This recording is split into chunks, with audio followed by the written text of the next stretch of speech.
Et salut à tous, c'est Raphaël pour Top for Fun et on se retrouve aujourd'hui pour une vidéo de test du Sony Xperia Z1 Compact. Alors le Xperia Z1 Compact, c'est tout simplement la version de petite taille du Xperia Z1 de Sony.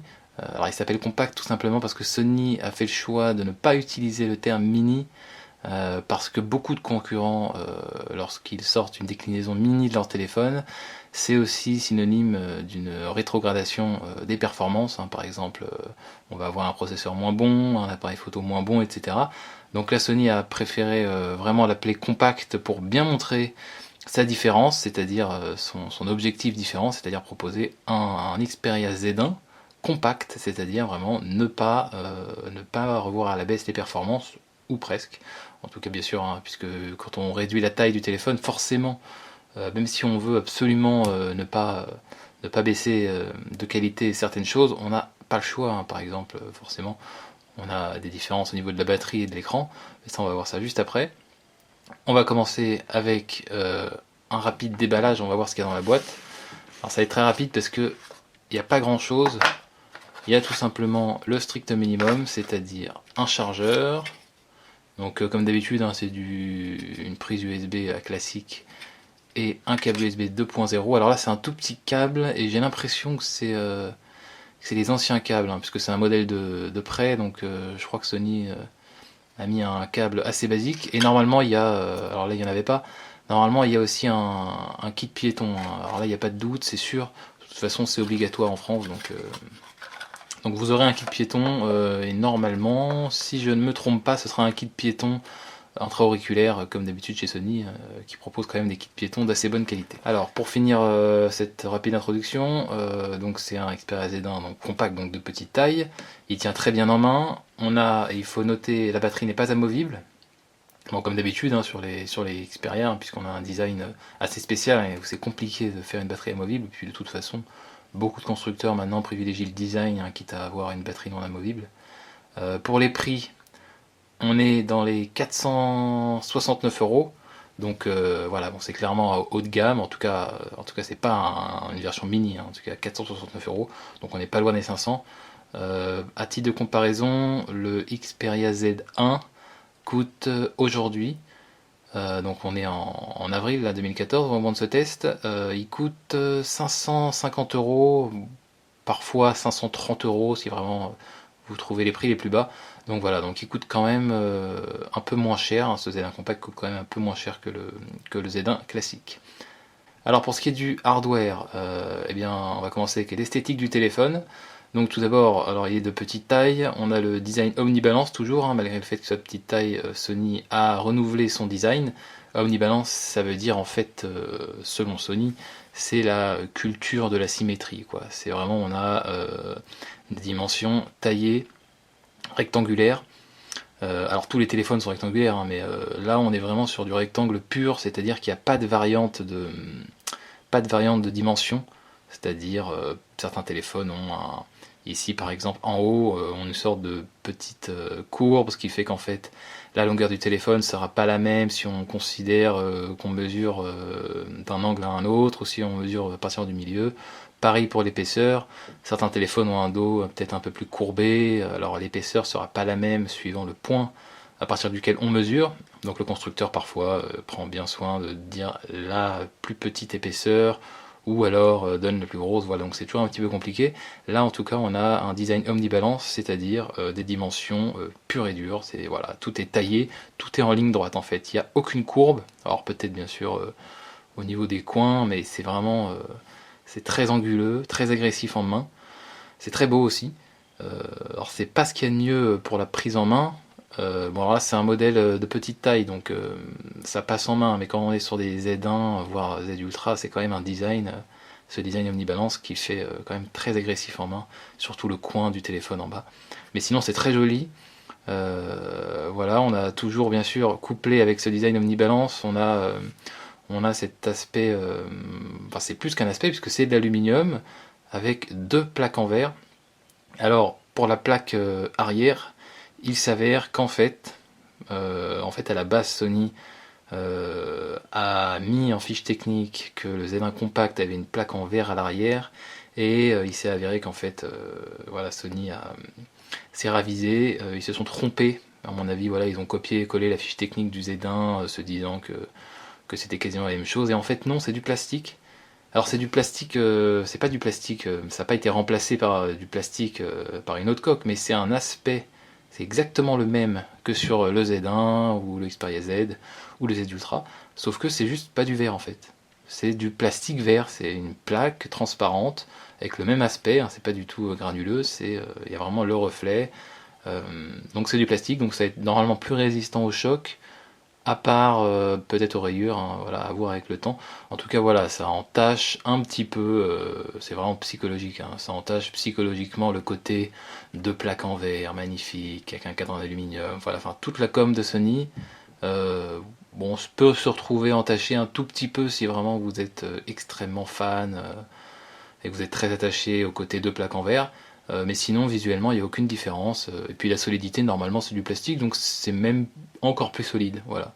C'est juste le fait de savoir que c'est pas du verre. Bon, peut-être que certains, voilà, parce que on a vu sur Internet que bon, certains ont vraiment été durs avec Sony avec le fait que finalement il n'y avait pas de plaque en verre à l'arrière.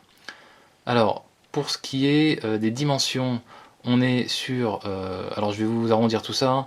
On est sur en gros du 13 cm de hauteur. On est également sur du 6,5 cm de largeur et on a une épaisseur de 9,5 mm et pour un poids de 137 grammes. Alors 137 grammes c'est quand même un peu lourd pour un smartphone de 4,3 pouces, bah, donc pour un smartphone compact. Alors il n'est pas lourd, c'est juste que il fait lourd. 137 grammes c'est pas lourd. Mais voilà, pour un smartphone dit compact, quand même, ça fait un petit peu lourd. Voilà, mais après ça donne un petit côté quali. On a l'impression d'avoir de bons matériaux en main, ce qui est le cas d'ailleurs. Et d'ailleurs, en parlant de compact, il n'est pas si compact que ça. On va voir ça tout de suite, puisque donc là, on est bien d'accord, c'est le Xperia Z1 compact. Donc tout de suite, quand on lit compact, on se dit que ça va être un smartphone plutôt petit. Et finalement, alors il n'est pas énorme, mais quand on le compare par exemple au Nexus 5, qui est le téléphone basique de 5 pouces, hein, c'est un petit peu la référence, quand je dis référence, c'est pas le meilleur, mais Nexus 5 c'est un petit peu la référence basique, c'est-à-dire que c'est un téléphone vraiment moyen. Enfin, il est très bon, mais bon, voilà, niveau taille, c'est pas le téléphone le mieux optimisé, c'est pas le moins bon. Pour l'appareil photo, c'est pareil, voilà, c'est vraiment le smartphone de base. Et bien on se rend compte que finalement, on a à gauche un smartphone de 5 pouces et à droite un smartphone de 4,3 pouces avec la dénomination compact hein, dans le nom du modèle. Et pourtant, il n'est pas si compact que ça hein, quand on les compare. On constate que finalement, alors le Nexus hein, de toute façon est plus grand, on est d'accord. Mais en tout cas, niveau taille, vous voyez qu'on est quand même assez similaire, en tout cas juste à l'œil. Même si le Nexus est plus grand en hauteur et même encore plus grand quand on le prend au milieu parce qu'il y a une courbe, on se rend compte quand même qu'à l'œil, ou même en main, eh bien, on n'est pas loin, quoi. Et même quand on le met par-dessus, vous voyez qu'il cache quasiment complètement le Nexus. Donc finalement, c'est pas vraiment un téléphone compact, hein. Le compact est plus à prendre dans le sens, c'est la version compacte du Z1. Malheureusement, j'ai pas le Z1, j'ai plus le Z1 pour comparer, mais il est clairement plus compact par rapport au Z1. Mais vu que Sony rentabilise pas énormément les bordures, hein, on constate qu'il y a de grosses bordures en haut et en bas. Vu qu'ils ont cette politique, enfin cette façon de concevoir les téléphones sur quasiment tout leur Xperia, forcément le Z1 compact va être plus petit que le Z1 puisque les bordures sont autant mal gérées sur les deux. Mais malheureusement, quand on compare à d'autres constructeurs qui arrivent à mieux gérer les bordures, comme c'est le cas d'LG, et encore plus par exemple avec son G2, là, un 4,3 pouces mal optimisé, on arrive presque à une taille de 5 pouces finalement. Donc voilà, donc il n'est pas si compact que ça. Sinon pour ce qui est des couleurs, on est sur, donc là Sony m'a envoyé la version jaune, très flashy. On est également, alors normalement on aura du noir et du blanc. On a du noir et du blanc d'ailleurs, ça c'est sûr. On a également du rose et du jaune comme ici, très flashy. Pour ce qui est des couleurs disponibles, alors on aura du noir, du blanc et on aura également du jaune et du rose. Alors peut-être que Sony considère que vu que c'est un téléphone de petite taille, donc pour de petites mains, ils se sont axés, enfin ils se sont dit, voilà, peut-être qu'ils vont viser un peu plus la jante féminine, puisque sur les modèles plus grands, on n'avait pas vraiment de couleur flashy féminine, on n'avait pas de rose, pas de jaune, on avait que du noir, du blanc ou du bleu-violet, il me semble. Voilà, après libre à vous, hein, on peut être un homme et acheter un téléphone rose, il n'y a aucune loi contre ça.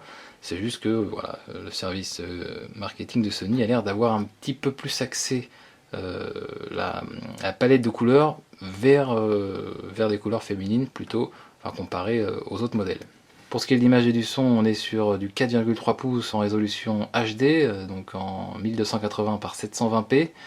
On a donc 342 pixels par pouce. C'est un écran IPS et Triluminos, donc ça c'est les deux normes matérielles. IPS c'est une norme d'écran LCD et Triluminos c'est la norme hardware d'écran de Sony. Et on a également une norme software qui est le X-Reality qui va améliorer la qualité des images et des vidéos uniquement dans la galerie et dans les vidéos. C'est juste en temps réel, ça ne traite pas, ça ne change pas les fichiers originaux. Sinon, pour comparer le Z1 avec 441 ppi, là on est à 342, donc on est à quand même une centaine de moins. Mais normalement, il ne devrait pas y avoir de problème, puisque à partir de 300, en tout cas dans les 300 ppi, normalement l'œil humain n'est pas censé vraiment voir de différence. En tout cas, si vous ne cherchez pas dans une utilisation classique, normalement on voit pas la différence, donc voilà. Donc en réduisant la taille de l'écran, Sony a préféré réduire la résolution parce que ça se voit pas énormément et surtout aussi pour un problème de coût, pour essayer de le proposer à un meilleur prix sûrement. Donc cet écran est très bon puisque c'est un écran IPS, donc comparé au Z1 qui n'avait pas cette norme, les angles de vision étaient assez mauvais et les contrastes aussi. Là on a un très bel écran, très contrasté, donc pour les vidéos en tout cas, même si l'écran est un petit peu petit, pour les vidéos c'est quand même très agréable.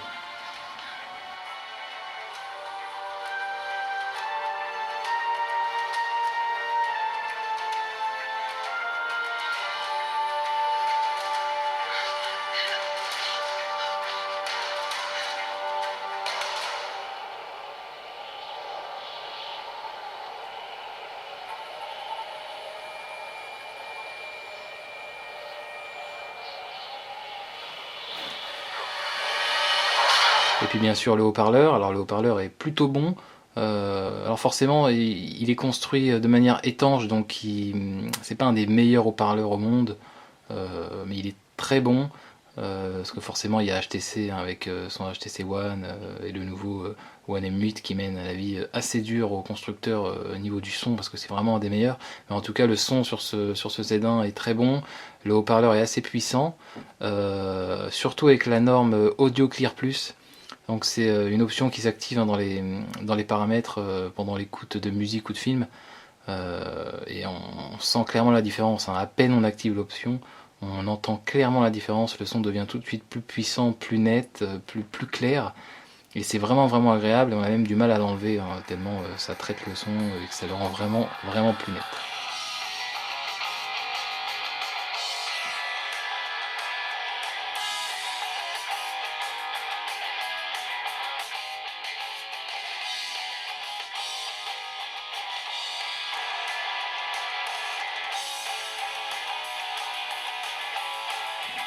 Donc pour ce qui est des performances, eh bien, pour le processeur, on est sur un Snapdragon S800 cadencé à 2,2 GHz.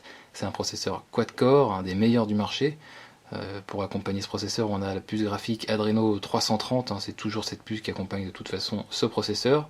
On a également 2 Go de RAM et on a une batterie de 2300 mAh.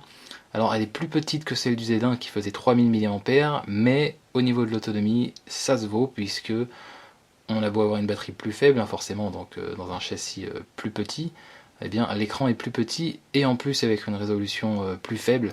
Donc finalement, c'est deux détails qui sont revus à la baisse, qui ensemble, eh bien c'est nul finalement, puisque un écran revu à la baisse, c'est une consommation donc en moins et une batterie à la baisse, et bah voilà, ça annule. Donc on est à peu près sur la même autonomie. Sinon, au niveau de l'appareil photo à l'arrière, on est sur du 20,7 mégapixels. Alors là encore, il y a pas mal pas mal de normes, hein. C'est un capteur, on voit ici de 20,7 mégapixels, une optique G. Donc c'est un capteur Exmor RS, optique G. On a également la possibilité de filmer en 1080p, donc en Full HD. Les photos sont plutôt bonnes. Alors on a une technologie avec cet appareil photo assez intéressante, hein. On a une technologie, une sorte enfin les drivers et puis l'application photo est assez poussée. On a pas mal d'options qu'on verra dans la partie software. Voilà notamment donc une option de zoom sans perte qui est assez intéressante. On la verra juste après.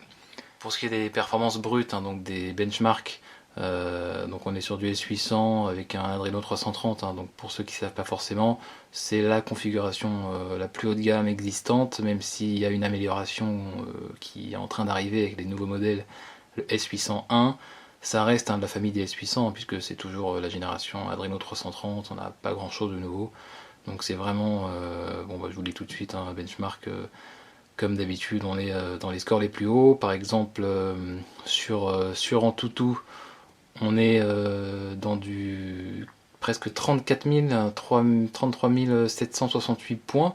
Donc voilà, parmi les meilleurs, hein. Sinon, on est sur Quadrant, on est quasiment dans les 19 000, puisqu'on a du 18 805. Et puis le test 3D Mark également, où on a un score de 18 571, donc un score parmi les meilleurs. Donc voilà, forcément les benchmarks sont toujours très hauts avec ce genre de téléphone, surtout que les constructeurs, quasiment tous les constructeurs trichent un petit peu, hein. Ils prévoient qu'on va faire des benchmarks, donc le téléphone va stopper tous les processus pour avoir un score maximum. Alors je dis ça parce que j'ai fait les benchmarks, en fait le Nexus 5 qui est donc censé avoir la même configuration, puisque Nexus 5 a un S800 avec 2 Go de RAM, Adreno 330 également, donc voilà, donc c'est vraiment le même. Et ça m'a fait le coup aussi avec le Z1, etc. On arrive à des 35 000 points, voire même plus, alors que le Nexus 5 est toujours un peu en dessous. Donc voilà, ça laisse penser quand même que les constructeurs absolument tous optimisent bien leur téléphone pour les benchmarks. Donc c'est un petit peu faussé, voilà, ça permet de savoir où est-ce qu'ils se situent, ça permet de savoir s'ils sont haut de gamme, voilà, c'est pas vraiment des tests très scientifiques. Et pour ce qui est de la partie graphique, hein, donc l'Adreno 330, donc couplé avec le S800, forcément là on est sur des scores très haut de gamme également. Avec Epic Citadel on arrive avec un score proche des 60 images par seconde, donc 58,5 images par seconde. Donc là, normalement, aucune application ni jeu devrait arriver à faire ramer le téléphone. Et si c'est le cas, à mon avis, il y a plus un problème du côté du jeu que du téléphone, hein, parce que là, on est vraiment sur la dernière génération de puces graphiques. Donc voilà, normalement pour les jeux, il n'y a aucun problème.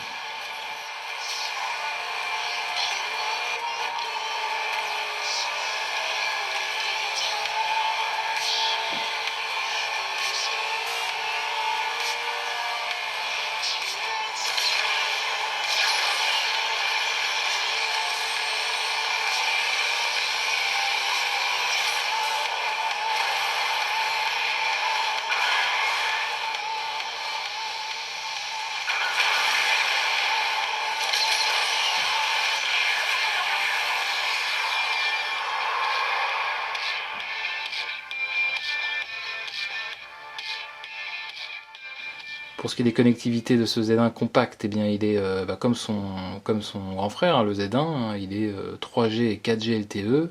On a également du Wi-Fi, on a du Bluetooth 4.0, on a également du NFC, du GPS avec les deux normes, hein, GPS, AGPS et GLONASS. On a un DAS de 0,74. Alors le DAS c'est ce qui montre les ondes émises par téléphone. Donc normalement il y a une loi au-dessus de 2 de DAS. Normalement le téléphone n'est pas autorisé à être sur le marché, donc il faut forcément être en dessous de 2. Maintenant quasiment tous les téléphones sont en dessous de 1. Donc c'est plutôt une barrière psychologique de 1. Et puis si un téléphone fait au-dessus de 1, de toute façon, ça sert à rien de l'acheter. Là on est sur du 0,7, donc 0,74. Ça a rien d'exceptionnel, mais c'est pas mal non plus, donc il n'y a pas grand chose à dire sur ça. On regrettera peut-être l'absence de normes de recharge sans fil, puisqu'on n'a pas de... Alors c'est pas non plus indispensable, hein, mais il y a de plus en plus de téléphones qui l'intègrent nativement. Là on n'a pas de recharge sans fil. Vous savez la norme Qi, c'est le... Alors voilà, on peut poser ça sur un socle, ou sur, comme le fait Nokia, sur un petit coussin, sans avoir besoin de le brancher. C'est un petit peu dommage, alors c'est pas vraiment dommage, mais bon, vu que c'est un smartphone étanche, donc forcément on est toujours obligé d'enlever un cache. Moi personnellement, si vraiment je devais voir cette norme sur un genre de téléphone, ce serait bien sur les téléphones étanches, puisque comme ça on n'a pas besoin d'ouvrir un cache, on a juste à le poser, et on perd pas l'étanchéité temporairement dès que le cache est ouvert, donc on prend pas le risque que le cache soit mal refermé. En tout cas j'aurais bien vu ça sur les Xperia, ou les smartphones étanches hein, en général. Voilà, bon c'est un petit peu dommage, mais c'est pas gravissime, puisqu'il y a toujours... bon, l'utilité reste relative quand même. Sinon, on a un dock sur le côté. On a un dock justement qui permet, on a des coques, alors je sais pas s'il y en a des officiels, mais on a des coques qui viennent se greffer sur le côté et qui donc apportent cette fonctionnalité de recharge sans fil. Voilà, donc c'est sur le dock sur le côté. Bon, ça fait une petite protubérance, hein, on a une coque avec une sorte de petit truc qui dépasse, puis ça rajoute à de l'épaisseur, etc. Donc c'est une fausse solution, même si bon, pourquoi pas ceux qui veulent vraiment absolument un téléphone Sony, qui sont fans du design, qui veulent un téléphone étanche et qui veulent aussi qu'il soit compatible avec la recharge sans fil, pourquoi pas, pourquoi pas. Sinon pour les connectiques, on est sur du USB 2.0, donc la trappe est sur le côté, c'est du MHL, hein, donc il n'y a plus de prise HDMI, hein, maintenant c'est intégré dans le port USB, c'est le port USB qui fait office d'HDMI via un adaptateur. On a également un port micro SD, donc on peut étendre la mémoire qui est de 16 Go. Alors pas tout à fait, hein, c'est 12 Go par utilisateur, puisque 4 Go sont déjà utilisés par le système. On a également un port micro SIM et un port jack 3.5 mm en format CTIA hein, pour le kit piéton. Et le jack a la bonne idée donc c'est une idée qui a été introduite par Sony avec le Z1 il me semble, de faire des jacks ouverts mais étanches, c'est-à-dire qu'on n'a pas besoin de cache. D'ailleurs Samsung hein, sur son dernier Galaxy S5 là, le propose également. On n'a pas besoin de cache, donc c'est une norme plutôt intéressante qui évite d'à chaque fois enlever le cache pour écouter de la musique, voilà. Et puis quand il pleut, il suffit qu'une goutte rentre dedans et puis le téléphone est oxydé. Là le jack est étanche, il n'y a pas de problème, pas de cache, voilà. Donc vous pouvez ne plus vous soucier de la prise casque. Alors pour ce qui est de la partie software, eh bien 4.4, hein, on est en 4.4 KitKat, donc la dernière version d'Android. On a une surcouche très légère, hein, on est même semblable à une surcouche stock, hein, puisque maintenant il n'y a plus de surcouche en fait. Même Google fait une surcouche, hein, la Google Experience, donc il n'y a pas de surcouche en fait. C'est vraiment c'est comparable à du stock, parce que le stock n'existe plus vraiment, donc voilà. On est donc plus sur du stock un petit peu customisé. Alors bien sûr c'est une surcouche au final, hein, mais voilà, Sony communique pas dessus, il n'y a pas de nom d'ailleurs. Il n'y a pas de nom, contrairement à Samsung ou HTC avec Sense ou TouchWiz pour Samsung. Là, on n'a pas de nom. On n'a pas voilà, de fonctionnalité très poussée, très intégrée au système. On est vraiment dans du remaniement, du changement d'icône comme pour le téléphone, le SMS. Les applications aussi sont un petit peu typées Sony, mais on est très proche de l'expérience stock. Et d'ailleurs, c'est un bon point puisque ça nous fait économiser pas mal d'espace, puisqu'on a 12 Go disponibles sur 16. Voilà, il y a certains constructeurs hein, comme Samsung par exemple. On a beaucoup moins d'espace disponible. Alors bien sûr, il y a plus de fonctionnalités, mais c'est à choisir. Voilà, là, on est sur du très léger. On a les applications Sony, donc qui remplacent tout simplement les applications natives. Donc encore une fois, voilà pourquoi je vois ça un peu comme du stock remanié, puisque on a Walkman, album, film en plus, mais c'est pas en plus finalement, puisque ça remplace l'application musique, là la galerie et là le player vidéo. Donc voilà. Sinon, par rapport à la mise à jour KitKat, donc normalement il est en Jelly Bean, hein, il me semble, il est mis à jour, alors je sais pas si vous l'aurez en 4.4 directement, moi en tout cas Sony me l'a prêté en 4.4, donc je sais pas s'il faut faire une mise à jour aussi maintenant, dans le commerce aujourd'hui ils sont tous en 4.4, mais dans la barre de notification, on constate maintenant, ça y est, on se rapproche encore plus de l'expérience stock, puisqu'on a un onglet de réglage rapide. C'est pas très pratique, avant on les avait directement en haut. C'est un petit peu dommage, mais là, par rapport à avant, ça permet d'avoir autant de lignes qu'on veut. On peut avoir toute une page de réglage, donc c'est intéressant. Mais avant, on les avait directement en haut, mais on pouvait avoir que 2 lignes maximum.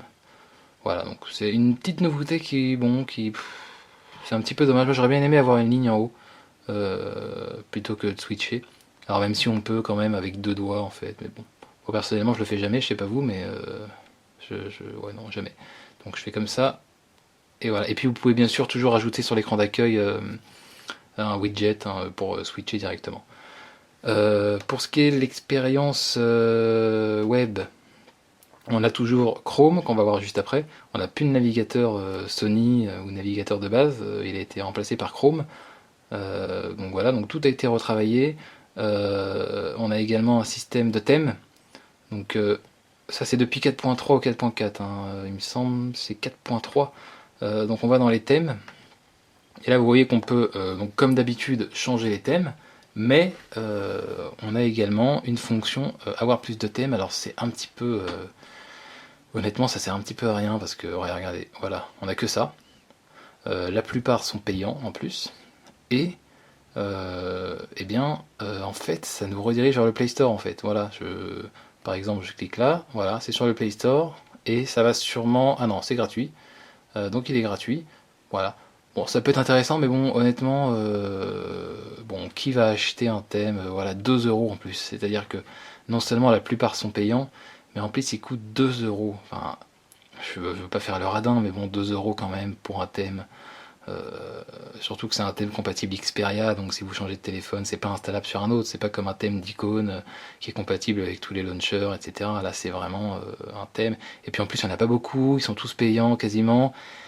Et en plus, ce côté Sony Select, bon, moi je comprends pas à quoi ça sert Sony Select, parce que chaque fois que je m'en sers, il n'y a rien.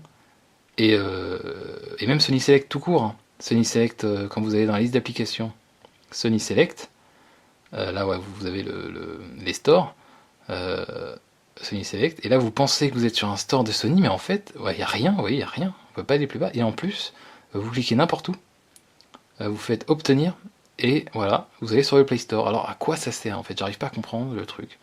Voilà.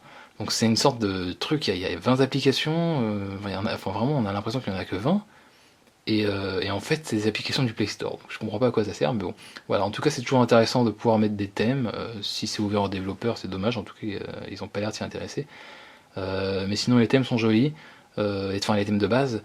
Et puis l'option thème qui est arrivée, bon, c'est un petit peu rien, mais bon, au moins, elle a le mérite d'être là. On retrouve également les small apps. C'est dans le multitâche en fait, vous fermez, donc vous pouvez fermer bien sûr les applications en cours, et vous avez également en dessous des small apps, donc c'est des petites applications qui vont se mettre par-dessus l'écran et qui vont rester tout le temps. C'est assez pratique. Alors là on se demande pourquoi ils les ont mis, puisque les small apps c'est plutôt fait pour les écrans grands. Donc voilà, par exemple la calculatrice, elle reste par-dessus l'écran. Bon finalement ça a son sens, hein, l'écran est pas non plus tout petit. Voilà. On peut d'ailleurs en créer soi-même. Donc vous allez en bas dans les options, vous faites ajouter, et là vous pouvez en télécharger soit sur le Play Store, soit, et ça c'est une fonction très sympa, dans les widgets, et vous pouvez transformer vos widgets, alors pas tous, hein, parce qu'il me semble qu'il y en a quand même un peu moins que les widgets que j'ai vraiment, mais par exemple, vous pouvez lancer une small apps sur n'importe quel widget, lui donner un nom, et ça va en fait le convertir en small apps, et voilà. Et c'est super utile, et c'est sympa, voilà, c'est un truc un peu ouvert aux autres applications, aux autres widgets. Perso, j'aime bien le fait de pouvoir personnaliser et de choisir quelle application je veux avoir en small apps. Alors pour ce qui est de l'usage, eh bien, ce Z1 Compact, bah, il est assez compact, hein, comme son nom l'indique forcément, donc il est beaucoup plus maniable que le Z1, et surtout que le Z Ultra. Je le trouve pas mal. Petit défaut juste sur le bouton appareil photo, puisqu'on va parler de l'application photo. Il a un défaut, et ça va paraître très ironique, c'est pas une blague, c'est qu'en fait il est tellement bon qu'il est pas bon. Il est de très bonne qualité. Le premier clic qu'on fait donc pour avoir la photo, quand on ouvre l'application photo, donc c'est le clic du focus, eh bien il est très bas. Quand on appuie par exemple le premier clic, il s'enfonce à la hauteur quasiment du châssis, ce qui fait que le deuxième clic est très très dur à avoir. Donc le clic de la prise de photo, donc qui fait comme vous mettez de la force, ça bouge un peu le téléphone. Donc il est pas bon du tout pour prendre les photos. Donc je vous conseille plutôt d'utiliser le bouton tactile, de toute façon ça marche très bien. Donc il faut plus voir ce bouton comme étant plus une aide waterproof en fait. Si vous allez sous l'eau, pour enclencher une vidéo ou alors prendre une photo. Mais en tout cas, sans se taire dans la vie de tous les jours, voilà, il est un peu pourri. Mais bon, c'est pas gravissime. En tout cas, il est très bon, il a l'air de très bonne qualité. Je serais pas étonné qu'il dure extrêmement longtemps ce bouton, parce qu'il est vraiment dur et tout. Alors il est chiant à utiliser, mais il est de très bonne qualité. Vous voyez là, le premier clic que vous entendez très dur, c'est même pas le clic en fait, c'est le premier clic du focus. Et c'est après, voilà. Après, voilà, mais ça met du temps. Et puis c'est dur à appuyer, donc c'est vraiment pas pratique, mais il est très bon. Voilà, il est très bon pour aller sous l'eau en fait. Voilà, c'est juste un déclencheur de secours quand l'écran est submergé, bien sûr, parce que ça marche pas. Il faut savoir que l'écran tactile ne marche pas sous l'eau. Vous pouvez pas, si vous êtes sous l'eau, appuyer sur les boutons de la prise de photo, ça marchera pas. Donc vous aurez que cette option là. Alors pour ce qui est de l'interface photo, on a un appareil photo plutôt bon. Donc on a un mode automatique donc qui prend des photos en 8 mégapixels par défaut, et on a une sorte de zoom sans perte. Alors c'est juste c'est pas mal, mais c'est faux en fait. Alors c'est pas non plus mensonger. Bon, personnellement j'accorde le droit à Sony d'avoir employé ce terme, parce que c'est vrai que la perte est moindre, mais quand vous zoomez en fait, quand vous zoomez, vous avez la barre ici, vous avez la barre grise. Tant que vous restez dans le gris, le zoom va cropper l'image en fait sur le capteur 20 mégapixels, et donc ça va zoomer. Après, finalement, on se rend compte quand même que si vous comparez un zoom sans perte, donc là jusqu'au gris, bah, c'est pas non plus aussi bien que si vous faisiez le zoom manuel, si vous vous approchiez en fait de l'image. Donc c'est pas du sans perte, mais c'est très bon. On a quand même, voilà la différence. Alors là, on a du zoom, je crois, je me suis approché de l'image, vous voyez, c'est très bon. La qualité d'image est vraiment pas mal. Par contre, quand j'ai fait un zoom sans perte, faut que je le retrouve. Voilà, le zoom sans perte, il est là. Vous voyez que l'image est un peu moins nette. Voilà, c'est pas non plus ce qu'il y a de mieux, mais ça reste quand même vraiment quasiment du sans perte, hein, dans le sens où si vous faites un zoom numérique sur d'autres smartphones, ça va être mais immonde, l'image va être horrible. Là, ça sauve vraiment les meubles, hein. Donc voilà, c'est pour ça que j'autorise personnellement Sony à dire zoom sans perte, même si techniquement c'est pas le cas. Ça aide quand même. Même si, voilà, privilégiez toujours le fait, avancez-vous en fait, si vous voulez zoomer sur quelqu'un ou sur un objet. L'interface photo, et bah voilà, c'est toujours la même interface Sony, on a plusieurs options. On a l'option manuelle, elle qui déverrouille tout, c'est-à-dire qu'on peut passer sur du 20,7 mégapixels, on peut tout changer, la balance des blancs, l'éclairage, on peut également changer la résolution, passer sur du 20 mégapixels qui est forcément, le 20 mégapixels est forcément quant à lui en 4 tiers. Puisque c'est le capteur en fait, c'est la résolution maximale, c'est du 5248 par 3936. Sinon on passe voilà, sur des résolutions moindres, à 15,5 mégapixels pour du 16 neuvième, en fait ça coupe l'image. Hein. Alors pour ce qui est de l'expérience web, eh bien, on a Chrome de préinstallé par défaut dans le téléphone, donc c'est assez rapide. L'écran est petit, mais la navigation reste plutôt agréable, hein. On est sur du 720p, faut savoir que c'est pas non plus horrible, hein, parce qu'on est vraiment habitué à du 1080p à chaque fois, mais là c'est du 4,3 pouces, donc la résolution est assez bonne. Voilà, c'est très rapide, c'est du S800, donc forcément, encore une fois, bon, avec tous ces S800, 801, bien sûr, on fait les tests, hein, mais on se doute bien que, bon, forcément, ça va être rapide. Donc on peut pas zoomer là. Oui, d'accord, donc là en fait, parce que c'est la version mobile donc, de Top 4 Phone, donc c'est déjà prévu pour un affichage mobile, mais si on va sur un site un petit peu plus lourd, conçu pour les ordinateurs, matériel.net, là, on a clairement, voilà, très bonne qualité de zoom, très réactif. Enfin, il y a toujours cette petite latence, mais je crois que c'est fait exprès, parce que ça n'a pas l'air, de laguer en fait. Voilà, ça a un petit côté élastique. C'est très très très bon en rapidité. Bon là, en plus là, on est vraiment sur un site avec de la pub derrière, pas du tout conçu pour les téléphones, puisque c'est une version, voilà, c'est pour acheter, donc forcément on n'achète pas depuis son téléphone, c'est plutôt conçu pour ordinateur. Donc c'est très bon. Vous voyez, si je clique sur un endroit, voilà. Voilà, donc il n'y a aucun problème au niveau de la navigation. C'est Chrome, hein, donc synchronisable avec votre Chrome sur ordinateur, avec toutes les fonctions que ça comporte. Sur le Play Store, vous avez une application d'ailleurs pour envoyer vos pages. Si vous visitez une page, vous voulez voir la suite sur votre ordinateur, vous pouvez les synchroniser. Donc c'est assez pratique. Sinon, pour ce qui est des applications natives, des applications basiques, elles ont été un petit peu retravaillées. On a l'application téléphone qui est quasiment la même. Voilà, un petit peu juste avec le style Sony, l'application SMS également. Il y a un petit défaut pour l'application SMS, donc pour le clavier. Ça, j'ai pas compris ce qu'a fait Sony. Alors on va commencer d'abord par une qualité de ce téléphone. C'est qu'on a un mode gant. Donc c'est le mode clavier qui m'a fait penser à ça, mais en fait ça n'a rien à voir puisque vous pouvez pas utiliser le clavier avec. Mais vous avez un mode gant ici quand vous l'activez. Donc c'est à dire qu'il va détecter en gros où sont vos doigts avec des gants, mais c'est pas précis, c'est-à-dire que vous aurez un rond qui va apparaître. Donc c'est pas non plus ce qu'il y a de plus précis. Voilà, vous avez vu là, il y a un rond qui apparaît quand je touche un tout petit peu l'écran, mais pas trop. Voilà, alors c'est pas l'équivalent du Z Ultra, hein. C'est pas compatible avec les crayons à papier et les stylos à bout métallique. Ça détecte juste vos doigts à peu près. Il voit à peu près où ils sont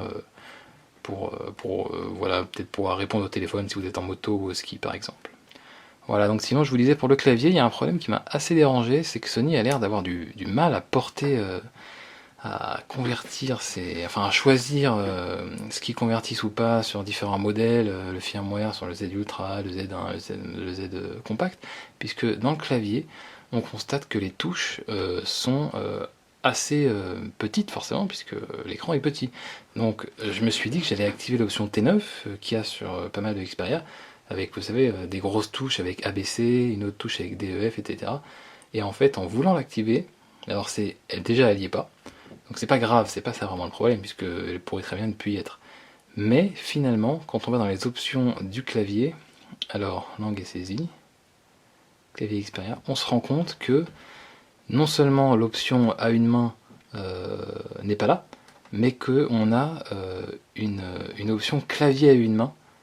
Et en fait, ça correspond à l'option si jamais vous trouvez les touches trop grosses, en fait. Si vous trouvez l'écran trop grand, eh bien vous avez l'option clavier à une main. Alors l'écran est petit en fait, hein. Donc à la base, je suis allé dans ces options parce que je trouvais les touches trop petites.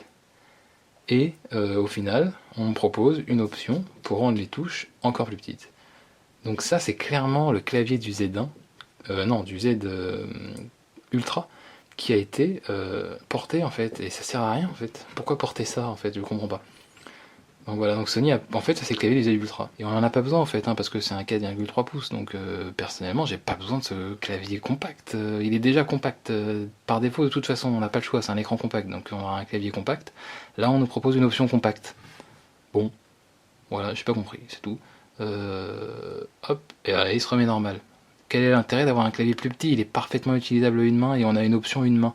Cette option une main, elle est faite pour si vous n'arrivez pas avec votre pouce à faire tout l'écran. Donc c'est le clavier du Z Ultra en fait. Voilà, donc ils se sont trompés à mon avis dans le portage du clavier. Voilà, c'est pas gravissime, mais je trouve ça vachement dommage en fait. Alors l'autonomie, elle est très bonne. Enfin très bonne, elle est vraiment comme celle du Z1. On est proche, hein, forcément, puisqu'on est sur un écran plus petit, avec une résolution plus petite, donc qui consomme moins. Donc déjà à partir de ça, il devrait être meilleur que le Z1. Mais on a une batterie de 2300 au lieu de 3000 sur le Z1 mAh, donc ça s'annule finalement, on est vraiment sur une autonomie proche, donc c'est pour ça que c'est vraiment un Z1 compact. Mis à part les PPI, donc les pixels par pouce, qui sont techniquement inférieurs, mais ça se voit pas, ou quasiment pas. On est vraiment sur une version compacte, hein. Et puis en plus, même s'il a moins de PPI, l'écran est beaucoup plus joli, hein, puisqu'on a des contrastes, c'est un écran IPS, contrairement au Z1. Donc il a des angles de vision très bons. Voilà, donc les angles, là vraiment il n'y a rien à dire sur les angles de vision, c'est un très beau téléphone, hein. Pour vous dire, c'est le même écran que le Z1 Ultra, le Z Ultra pardon. Donc voilà, on n'a pas de problème là-dessus, contrairement au Z1. Donc voilà, comme quoi les pixels par pouce ne font pas tout, puisque le Z1 a un écran pas extrêmement bon à ce niveau-là. Et voilà, donc comme quoi on peut avoir un écran avec moins de pixels par pouce et meilleur. c'est le cas du Z1 Compact. Pour ce qui est des applications, j'ai un petit problème avec Sony sur ça. Même s'il se calme un peu là-dessus, on a toujours des applications préinstallées dont on n'en a absolument rien à faire. On a par exemple des applications Gameloft, jeux Gameloft, on a des applications... alors, la plupart sont désinstallables, mais on a par exemple des partenariats avec Facebook. Voilà, moi personnellement je comprends pas pourquoi il y a Facebook de préinstaller. C'est assez étrange.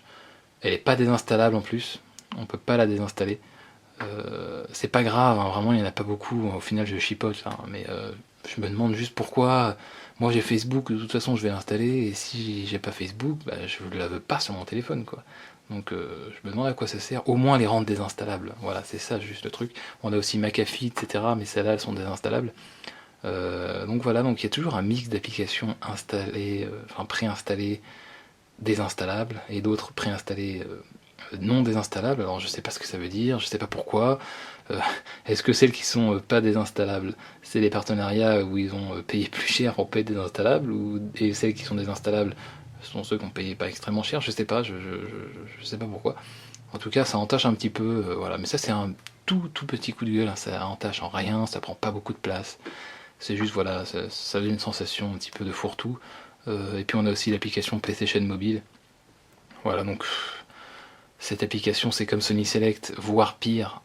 Juste à quoi elle sert. Elle est même pas, c'est un market, il est même pas, dans la liste des stores. Donc voilà, il n'y a rien dedans, c'est désert, tout est payant, il y a des catégories carrément où c'est désert, il n'y a aucun jeu. Donc voilà, donc il y a des petits trucs que Sony expérimente, on dirait qu'ils testent des choses avec Sony Select, qui mènent tout vers le Play Store. On a également PlayStation Mobile, voilà, qui est complètement vide. Voilà, donc on approche bientôt de la fin de ce test. Juste deux petites fonctions pour finir. On a également une balance des blancs. Donc c'est pas mal pour ceux qui ont l'esprit bidouilleur, hein, pour régler parfaitement le calibrage de l'écran avec les couleurs. Ou pour protéger ses yeux, pourquoi pas, hein, puisque j'ai vu des applications sur Play Store qui permettent de filtrer, de faire une petite teinte jaune, parce qu'il paraît que la couleur bleue, c'est la couleur qui fatigue les yeux, etc. Là, bah voilà, pourquoi pas, ou même pour les extrémistes, vraiment les professionnels de l'écran qui voient absolument tout, qui veulent tout régler au chiffre près, pourquoi pas. Moi je trouve ça génial, j'en ai aucune utilité, mais je trouve ça génial de l'avoir. Voilà, je me dis que si je peux calibrer mon écran moi-même. Et deuxième point, pour cette fois-ci les vrais bidouilleurs, c'est que les smartphones Xperia sont tous déverrouillables, donc le bootloader, hein, on parle pas du simlockage, le bootloader qui permet de charger en fait n'importe quel Android, d'installer n'importe quelle version d'Android, hein, parce qu'il faut savoir que par défaut ils sont verrouillés, donc vous êtes obligé de mettre un système signé par Sony, donc vous êtes dépendant des mises à jour de Sony, une fois le bootloader déverrouillé, vous pouvez installer ce que vous voulez, notamment voilà, je pense que vous connaissez pour beaucoup les fameux CyanogenMod, etc., les ROM alternatives. Il faut impérativement avoir un bootloader déverrouillé, vous pouvez le faire sur le site de Sony, par contre il faut que vous soyez autorisé. Donc aller dans les options du téléphone, dans les options cachées, et voir que vous êtes bien autorisé à le faire, puisque seuls les modèles nus peuvent avoir le bootloader déverrouillé. Les modèles opérateurs, malheureusement, ne sont pas déverrouillables, et sont verrouillés à vie. Donc vous êtes, le jour où Sony arrêtera les mises à jour, vous ne pourrez pas basculer sur Cyanogen, etc. Voilà. C'est un petit détail. Alors je ne sais pas pourquoi hein, les opérateurs verrouillent, si c'est Sony, les opérateurs c'est entre eux. En tout cas les modèles nus sont déverrouillables, il n'y a pas de problème là-dessus. Voilà. Voilà, donc c'est un téléphone plutôt ouvert à la bidouille si vous voulez faire un achat, pas forcément pour bidouiller, mais sur le long terme, si vous prévoyez déjà le fait que Sony l'abandonnera forcément après 4.4 ou 4.5, je sais pas, et ben vous pourrez le faire tenir 1 voire 2 ans de plus avec les ROM alternatives. Alors pour conclure, est-ce que je recommande ce téléphone? Là on va commencer par déjà les points positifs. Déjà, il est compact, puisque c'est l'Xperia Z1 compact. Alors il n'est pas extrêmement compact, mais en tout cas par rapport au Z1, il est très très compact. On a vraiment là un smartphone, voilà, qui tient bien en main par rapport au Z1 et encore plus au Z Ultra. Et il est compact sans compromis, c'est ça son vrai point fort, hein. C'est-à-dire qu'on a vraiment le dernier cri, c'est un haut de gamme compact, c'est un des plus petits smartphones haut de gamme avec un S800, c'est voilà, c'est le matos, vous ne pouvez pas avoir mieux Bon, peut-être le SP101 qui est en train d'arriver, mais voilà, c'est vraiment le dernier processeur. En deuxième point positif, c'est sa qualité de fabrication. Comme d'habitude chez Sony, on a une qualité exemplaire, même si la vitre arrière, cette fois, c'est une sorte de plastique.